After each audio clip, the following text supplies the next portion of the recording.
प्यारे भाइयों बहनों, ये संसार समस्याओं से भरा हुआ है, लेकिन हर समस्या का समाधान भी होता है।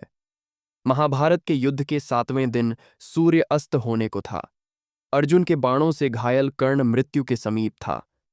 असहनीय पीड़ा से जूझते हुए उसके मन में कई सवाल उठ रहे थे। इन सवालों के उत्तर पाने के लिए उसने भगवान श्री कृष्ण का स्मरण किया। श्री कृष्ण उसकी पुकार सुनकर तुरंत उसके पास पहुंचे। कर्ण ने उन्हें प्रणाम करते हुए कहा, वासुदेव, मेरे मन में कुछ प्रश्न हैं जिनके उत्तर केवल आप दे सकते हैं। श्री कृष्ण ने मुस्कुराकर कहा, पूछो कर्ण, तुम्हारे सारे प्रश्नों का उत्तर दूंगा। कर्ण बोला, क्या आप मेरे दुर्भाग्य को समझ सकते हैं? मैं सूर्यपुत्र होते हुए भी सूतपुत्र कहलाया। मेरी मां कुंती ने मुझे कभी स्वीकार नहीं किया। गुरु द्रोण ने मुझे क्षत्रिय न मानकर शिक्षा देने से मना कर दिया। जब परशुराम ने शिक्षा दी, तब मेरी जाति का भेद खुलने पर मुझे श्राप दे दिया।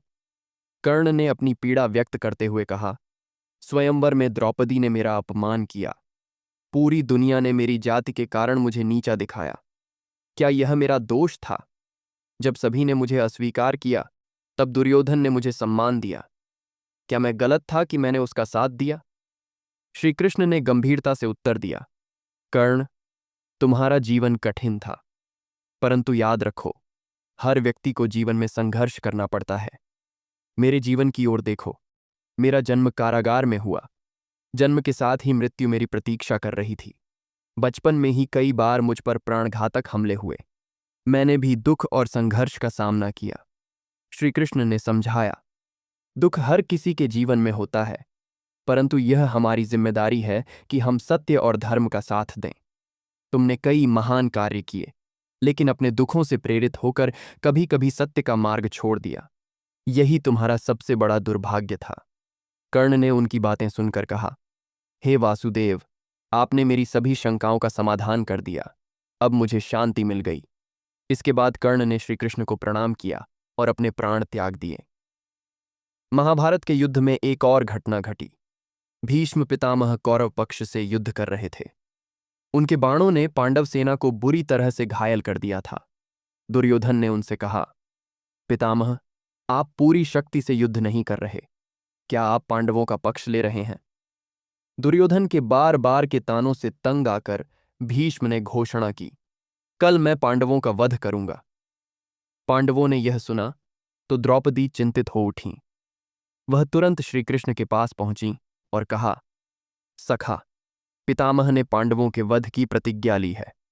अब आप ही हमें बचा सकते हैं। श्री कृष्ण मुस्कुराए और बोले, चिंता मत करो सखी, चलो पितामह के शिविर चलते हैं। रात में श्री कृष्ण और द्रौपदी शिविर पहुंचे। श्री कृष्ण ने द्रौपदी से कहा, जाओ और पितामह को प्रणाम करो। द्रौपदी ने जाकर प्रणाम किया। भीष्म ने बिना देखे आशीर्वाद दिया, अखंड सौभाग्यवती भव। जब उन्होंने देखा कि द्रौपदी उनके सामने है तो चौंक गए। उन्होंने कहा, पुत्री, तुमने मुझसे क्या करवा दिया? अब मेरी प्रतिज्ञा और आशीर्वाद विरोधाभासी हो गए हैं। द्रौपदी ने उत्तर दिया, यह सब श्री कृष्ण ने किया। श्री कृष्ण ने भीतर आकर कहा, पितामह, आपकी प्रतिज्ञा और धर्म का समाधान कल युद्ध में होगा। सत्य के मार्ग पर चलने वालों को विजय अवश्य मिलेगी। अगले दिन अर्जुन ने शिखंडी को अपने रथ पर बैठाया। शिखंडी को देखकर भीष्म ने अपने बाण नीचे कर दिए। अर्जुन ने उन्हें बाणों की शैया पर सुला दिया। इस प्रकार उनकी प्रतिज्ञा भी पूरी हुई और पांडवों की रक्षा भी। छोटी सी कहानी बहुत बड़ी बात सिखाती है। पहली बड़ी बात यह कि जीवन में संस्कार सबसे महत्वपूर्ण है। हमें अपने संस्कार कभी नहीं भूलने चाहिए, क्योंकि जब तक संस्कार जिंदा है, तब तक हमारी पहचान जिंदा है। अगर कौरवों की पत्नियों ने अपने संस्कार निभाए होते, तो शायद कौरव भी बच जाते।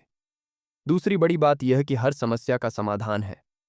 पांडवों पर कितने बड़े संकट आए, लेकिन उन्होंने कभी हार नहीं मानी। महाभारत में हर मुश्किल का हल मिलता गया। कृष्ण भक्तों, जीवन बहुत सुंदर है, इसे और सुंदर बनाओ। मन ऐसा रखो कि किसी को ठेस न लगे, दिल ऐसा हो कि किसी को दुखी न करे, स्पर्श ऐसा हो कि किसी को तकलीफ न हो, और रिश्ते ऐसे निभाओ कि उनका अंत ही न हो। एक दिन शिकायत समय से नहीं, खुद से होगी कि खूबसूरत जीवन तो पास में था, लेकिन तुम दुनियादारी में उलझे रहे। माफ करना सीखो, लेकिन बार बार वही गलती करने वालों पर भरोसा न करो। अपने वही होते हैं जिन्हें तुम्हारे दर्द का एहसास हो। बाकी लोग तो बस हालचाल पूछने आते हैं। मेहनत का फल और समस्या का हल देर से ही सही, पर जरूर मिलता है। जब दूसरों का भला सोचते हो तो वही तुम्हारे जीवन में लौट कर आता है। ये सृष्टि का नियम है। टूटी चीजें सबसे ज्यादा तकलीफ देती हैं, जैसे भरोसा, दिल और नींद। इच्छा पूरी ना हो तो क्रोध आता है, और हो जाए तो लोभ। इसलिए हर स्थिति में धैर्य बनाए रखना ही श्रेष्ठ है। मदद मांगने तो सब आते हैं, लेकिन जरूरत पड़ने पर मदद करने वाला कोई नहीं दिखता। कृष्ण कहते हैं, अच्छे कर्म करो और भूल जाओ, समय पर उसका फल जरूर मिलेगा। ब्लेड की धार तेज होती है, लेकिन वह पौधे को काट नहीं सकती। हर व्यक्ति अपनी योग्यता से श्रेष्ठ होता है। अपनी तुलना दूसरों से न करो। जब भगवान तुमसे प्यार करते हैं तो तुम्हारे लिए वही करते हैं जो तुम्हारे लिए सही होता है। साथ ही वह तुम्हारे जीवन से उन्हें हटा देते हैं जो तुम्हारे लायक नहीं हैं। कभी अपनी परेशानियों को किसी से साझा मत करो। ज्यादातर लोग इसकी परवाह नहीं करते और कुछ खुश हो जाते हैं कि तुम्हें समस्या है।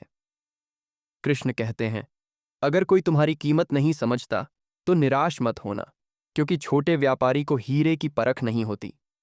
मौन और मुस्कान दो शक्तिशाली साधन हैं। मौन समस्याओं को हल कर सकता है और मुस्कान तुम्हें उनसे बचा सकती है। कोई अपने आप नहीं बदलता।